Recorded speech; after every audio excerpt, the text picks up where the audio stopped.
Hey guys, welcome back to Lehigh River Subdivision. I'm Ian and we're over here at the retaining wall. We're going to go ahead and finish this project up and get it completed today.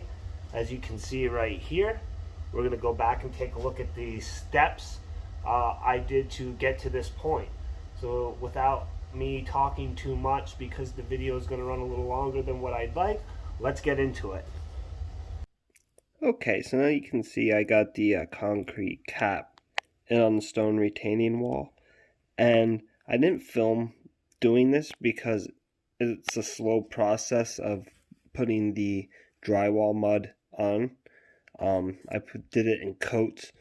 So what I did first was I came through here and just built up the front edge, and then I sanded it smooth, and then I did the back side and filled this up and then sanded it into place. And then what I did next was I went through with the hobby knife and just cut small grooves in to act as like where the expansion joint in between the poured concrete would be. Plus then I can weather in there and get the dark looking crack that you usually see between concrete. So you can see all the way down. And then there's some imperfections in the spackle itself like that.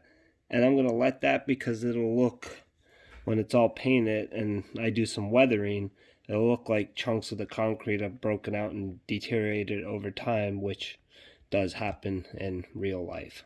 So that's why I'm leaving it like that with those little imperfections in it that you can see there. So we're going to move on to painting the retaining wall, and I will show you that process. Okay, so I'm going to go ahead and put the first coat of paint on the concrete cap. I just put out some gray acrylic craft paint. I misplaced my white paint, so this is the first coat, and because it's bare spackle, it's going to take at least 2, maybe 3 coats to cover. So I'm fine with just going with the gray on this first one. So I'm just going to go along and paint the top of this. And I'm going to use this finer brush.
Okay, I went ahead and showed you painting the concrete cap on top of the retaining wall here.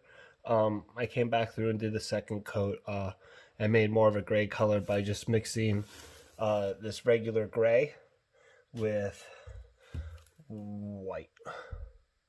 So I went ahead and mixed that, painted that. Now we're ready to paint the rock part of the retaining wall. I showed my wife the prototype picture, and I'm going to go with the pewter gray for the base coat on the retaining wall. Now this is gray here mixed with burnt umber. That medium gray I showed you I mixed with the white for the concrete cap, and this little spot right here is the pewter gray. So when you look at the wall, the most of the colors, it kind of looks the pewter grayish. So that's what we're going to use for the base coat. And then we're going to use something like this, and a couple other different grays mixed with browns to make the stone look like it pops. So we're going to go ahead and I'm going to get some of this pewter gray out, and we're going to paint the retaining wall. For a brush on this part, I'm going to use this angled, if I can get it to focus on the, where's my camera at? I can't get it to focus.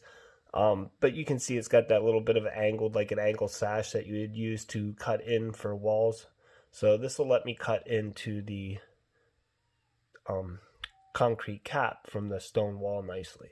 So let's go ahead and start adding some of our pewter gray. And I'm going to try to stay out of the way of the camera.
Alright guys, and here's the finished product on the retaining wall. I didn't videotape adding the accent colors, but basically what I do is get very little paint on the brush and try to just brush it out and feather it out.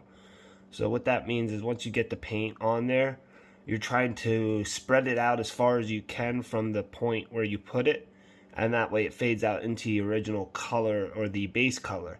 So you can see I added like a lighter gray color in there, and I made a grayish brown color to go on top to add the accents. So I'm using the flash to bring out the accents on this.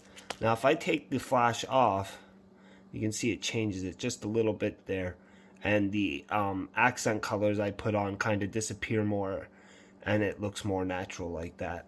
But I'm overall really happy with this wall. It's not a hard project to do. The most time consuming part was building the concrete cap out of the drywall mud. But overall it gave me the look I was looking for, and I am 100% happy with this. I hope you learned something from this and you can use it on your layout. This was a fun project, and I'm really happy with the results. So thanks for watching Lehigh River Subdivision, and this is the end of the retaining wall, and we will see you down the road, or tracks. Take care.